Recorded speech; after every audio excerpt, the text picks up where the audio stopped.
Baik, saya lanjutkan lagi pembahasan tadi, maaf videonya terputus. Tadi kita sampai kepada bagaimana membahas fitur pertanyaan apakah terjadi peningkatan keterampilan berpikir kritis siswa ya pada konsep ini ya, pada konsep laju reaksi atau misalnya apa. Kita perhatikan pada kalimat awal apakah terjadi peningkatan. Sebagaimana tadi sudah saya bahas, jadi si peneliti ini harus membuktikan hipotesis nol, tidak terjadi peningkatan. Nah, berarti dia harus mengumpulkan data yang terkait untuk membahas pertanyaan penelitian ini. Artinya dia harus mengukur keterampilan berpikir kritis siswa sebelum supaya tahu pengetahuan awal dan sesudah. Jadi pretest keterampilan berpikir kritis di awal pembelajaran sebelum implementasi, kemudian setelah implementasi model dia harus melakukan post test. Jadi nanti dilihat apakah nilai pretest yang semula itu meningkat di akhir. Nah, kalau penelitian seperti ini tadi ada pretest, perlakuan, kemudian post test, bisa diduga apa ini metode penelitiannya kan? Oke. Ya, ada yang bisa jawab? Jawabnya dalam hati. Ya, modelnya ini berarti dia berada pada model eksperimen ya, yang mana desainnya ini bisa menggunakan desain pretest, post-test desain, atau bisa juga dengan kelas kontrol seperti itu. Itu berarti fitur apakah terjadi. Tetapi kalau pertanyaannya seperti ini, akankah sama dengan fitur pertanyaan yang tadi metodenya? Yang kedua ini bagaimana pengembangan keterampilan berpikir kritis siswa pada setiap tahapan pembelajaran MORE, modeling, reflect, modeling, reflect, observe, explanation, berbantuan multimedia. Nah, kalau pertanyaannya bagaimana, berarti si peneliti harus mendeskripsikan bagaimana proses pengembangan keterampilan berpikir kritis. Apakah di sini kita menjawab hipotesis nol atau tidak? Ya, tentu tidak. Berarti dia harus mengobservasi bagaimana proses pembelajarannya supaya mendapatkan data yang bisa menjawab pertanyaan ini. Ya. Berarti itu model penelitian yang mana? Seperti itu ya. Kemudian kalau pertanyaan ketiga, bagaimana konsepsi siswa kelas 10 tentang atom, ion, dan molekul? Peneliti ingin mendapatkan jawaban dari permasalahan ini. Apa yang dia lakukan? Berarti dia harus mengukur atau mewawancarai siswa ya, untuk mendapatkan gambaran konsepsinya. Nah, tentu saja ya kita harus temukan dari pertanyaan-pertanyaan tersebut mana metode penelitian yang tepat. Jadi yang namanya rumusan masalah itu akan memberikan arah dan fokus pada pelaksanaan penelitiannya. Ini nanti akan dibahas lagi kita lebih lanjut. Bagus juga kalau nanti mahasiswa coba cari pertanyaan-pertanyaan penelitian, Anda kaji, ambil beberapa pertanyaan penelitian, kemudian Anda nanti di forum diskusi, kemudian lemparkan pertanyaan tersebut di forum diskusi, kemudian minta teman Anda menganalisis. Kira-kira ini menyelesaikan permasalahan untuk rumusan masalah ini menggunakan metode penelitian yang mana. Ya, coba kita nanti kaji ya. Jadi nanti searching pertanyaan penelitian, nanti kemudian Anda prediksi ini pakai metode penelitian apa untuk menyelesaikan masalah ini. Ya, coba cari contoh-contoh lain. Oke, jadi begitu ya. Nah, kriteria permasalahan penelitian secara umum itu memang harus menjadi wacana publik di dalam masyarakat pendidikan IPA. Jadi rumusan masalah seperti tadi, apakah itu masih menjadi permasalahan sekarang juga gitu? Karena itu yang harus dicari di jurnal. Apakah orang masih mempermasalahkan tentang konsepsi atom ion molekul? Atau penelitian itu adalah penelitian yang zaman dulu yang nggak usah diulang lagi sekarang? Nah, itu yang harus dikaji. Mengapa kita harus mengkaji jurnal agar kita tahu wacana publik itu permasalahan yang sekarang itu sebetulnya dikaitkan dengan permasalahan apa. Kemudian suatu masalah penelitian itu harus memenuhi kriteria researchable, jadi dapat diteliti ya. Tadi kan ada yang bertanya, gimana kalau biayanya tinggi? Nah, berarti itu tidak dapat diteliti secara empirik. Jadi mungkin diteliti karena dari segi visible-nya juga layak dikerjakan. Kemudian bukan replikasi dari penelitian yang telah dikerjakan orang lain. Anda tidak diperbolehkan mengkaji penelitian yang memang sudah jelas-jelas ada. Rumusan masalahnya sama dan juga itu tercermin dari judul penelitian yang sama. Tidak boleh sama dengan skripsi yang sudah diteliti di pendidikan kimia, baik di Indonesia maupun di luar negeri. Jadi nggak boleh persis sama, nggak boleh ya. Tetap kita boleh mengikuti penelitian yang sudah ada, tetapi bukan untuk mereplikasi penelitian itu, tetapi mencari apa kira-kira yang bisa dimodifikasi dari penelitian yang sudah ada. Karena itulah fungsinya kita banyak membaca juga, selain jurnal, perlu juga membaca penelitian skripsi sebelumnya. Oke. Kemudian penelitian juga harus mempunyai manfaat baik dari sudut teori dan segi praktis.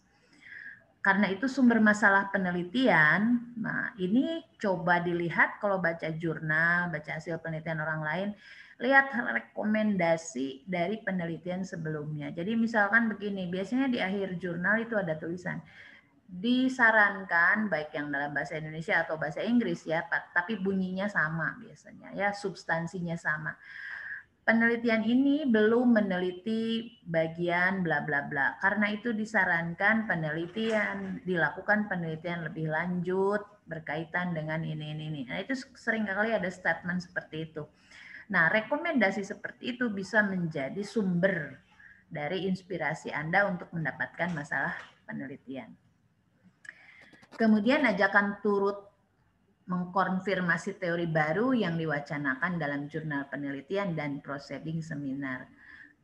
Atau bisa juga masalah praktis pengajaran yang dirasakan oleh praktisi yang ingin memahami lebih dalam untuk menyelesaikan masalah tersebut. Ini diambil dari studi lapangan. Nah, biasanya di dalam ketika PPL itu akan muncul PPL ya, atau praktek pengalaman lapangan. Ketika Anda mulai ke lapangan itu akan muncul permasalahan-permasalahan. Oh, kenapa ya siswa saya sudah belajar ini tetapi dia nilai-nilainya masih kurang baik. Nah, itu artinya hasil dari refleksi atau refleksi dari pengalaman masa lalu Anda. Kenapa ya kalau belajar ikatan kimia itu susah gitu ya.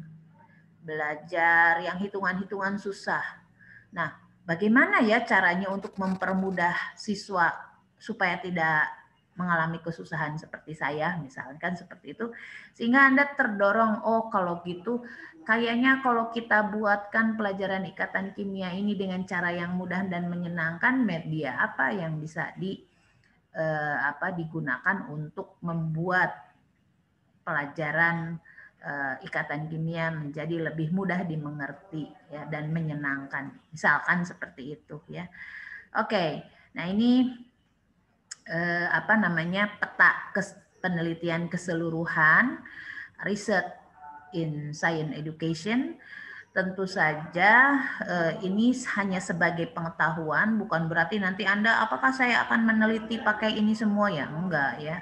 Tadi 6 metode penelitian yang akan diambil itu itu tergantung dari permasalahan penelitian yang Anda kaji. Ini menegaskan saja dari jenis-jenis penelitian yang sudah saya share sebelumnya pada pertemuan kedua. Ya, jadi saya tidak akan menjelaskan lagi lebih detail. Ini saya kira sudah cukup jelas ya. Bagaimana perbedaan proses penelitian kualitatif, proses penelitian kuantitatif. Dan yang saya ingin jelaskan di sini tentang design based research ya.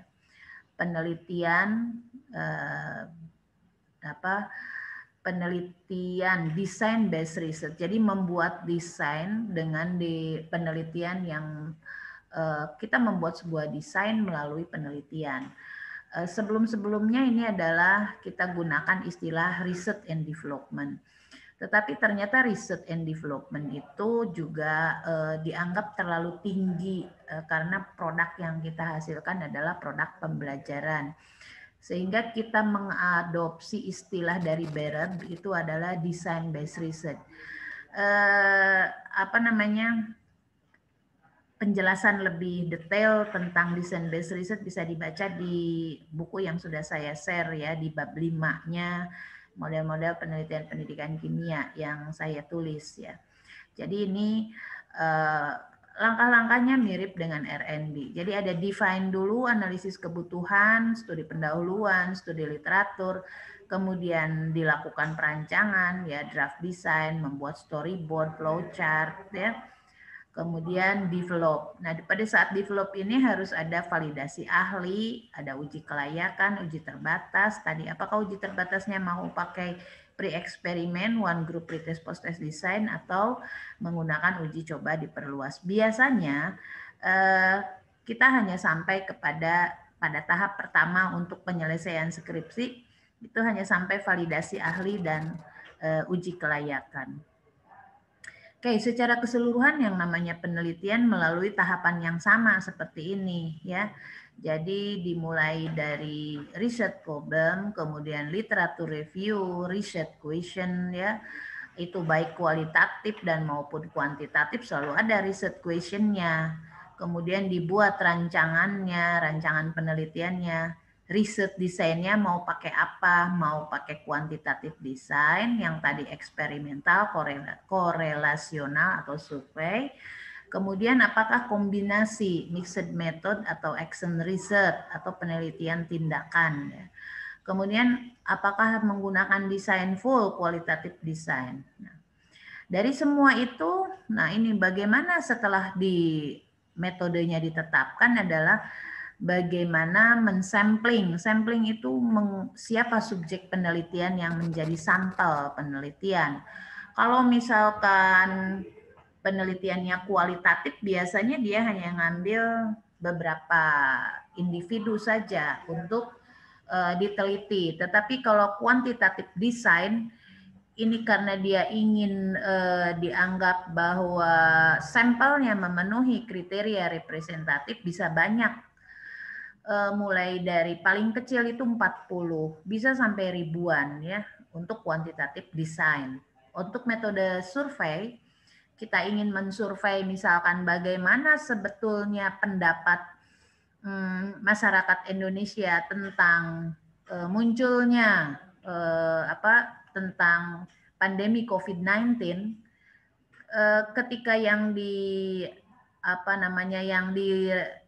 survei itu hanya beberapa orang saja, tentu orang tersebut tidak memenuhi sampel, tidak memenuhi kriteria dari populasi keseluruhan masyarakat Indonesia. Contohnya, misalkan masyarakat Indonesia kan lebih dari berapa saya lupa ya. Jadi sudah ratusan juta gitu ya. Tapi yang diambil samplingnya cuma 10.000. Nah, itu kan berarti tidak memenuhi kriteria sampling ya. 10.000 yang yang disurvei hanya daerah Jawa Barat. Berarti Jawa Barat tidak mencerminkan keseluruhan dari masyarakat Indonesia ya. Oke. Demikian nah ini proses pengkajian pustaka. Ini juga nanti akan dijelaskan kemudian ya lebih rinci. Jadi kalau kita mengkaji pustaka Itu maksudnya untuk memperdalam dari masalah penelitian yang sedang kita kaji ya. Oke, sampai sini dulu penjelasan saya. Hal-hal yang terkait dengan detail dari apa yang saya jelaskan nanti silahkan ditingkatkan untuk membaca bahan-bahan yang sudah saya berikan. Mudah-mudahan Anda bisa memahami materi yang saya berikan, kemudian nanti bisa menerapkannya di dalam membuat proposal penelitian dan tentu bisa menjawab pertanyaan-pertanyaan di dalam ujian. Apabila ada hal-hal yang masih dirasakan belum jelas, nah itulah fungsi dari forum diskusi ya, dari forum diskusi. Tadi syarat tadi ya, tolong di forum diskusi tampilkan judul pertanyaan yang memang mencerminkan apa yang ingin Anda ketahui lebih lanjut. Jadi kalau ada pertanyaan itu ada pertanyaan yang sifatnya dengan mudah bisa dijawab lewat bahan yang sudah saya berikan, atau ada pertanyaan yang memang loh kok kenapa ya seperti ini ya. Jadi mencari penjelasan lebih lanjut dari apa yang sudah diungkapkan. Baiklah, untuk pertemuan hari ini demikian saja yang bisa saya sampaikan. Mudah-mudahan Anda semua sehat selalu, tetap berbahagia, dan tetap bersemangat untuk mengikuti perkuliahan online. Mudah-mudahan jaringan lancar ya. Wabillahi taufik wal hidayah. Wassalamualaikum warahmatullahi wabarakatuh.